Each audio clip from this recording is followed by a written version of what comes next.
رسول الله صلی الله علیه و سلم بار روایت کرد، حدیث یک عده از محدثان روایت کردن، از جمله امام احمد در مسندش با اسناد حسن ایره آورده است که حضرت موسی علیه السلام روز پیش خدا التجا کرد، گفت یا ربی علمنی شیئا اذکرک به و ادعوک به.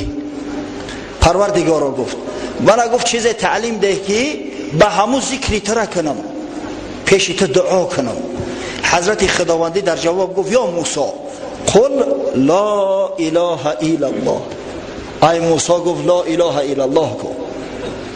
حضرت موسی گفت یا ربی کل عبادک یقول لا اله الا الله. پروردگارا گفت آخه همه بندگان همه لا اله الا الله میگن، همه عاجزا و بیچاره‌ها و خارکشا و نمیدونم آهنگرا و چوپانا همه لا اله الا الله میگن.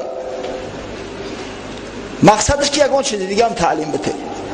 باز حضرت خداوندی گفت قل لا اله الا الله. یا موسی گفت لا اله الا الله گفت.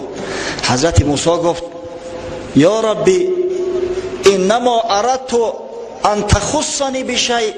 پروردگارا گفت آخه من پیغمبر ایت هستم، بنده برگزیده ایت هستم، از پیامبرای اولوالعزم هستم، من میخواهم که یک دعای مخصوص برای من تعلیم بدی که من ذکر تو و دعای تو را به او کنم.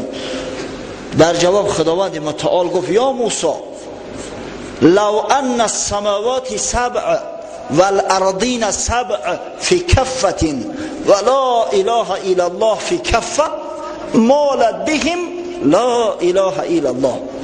یا موسی گفت از این کلمه بزرگتر نمیشود. اگر 7 آسمان و 7 زمین در یک پله ترازو مونی و لا اله الا الله را در پله دیگری ترازو، همین لا اله الا الله از 7 آسمان و 7 زمین وزن‌تره.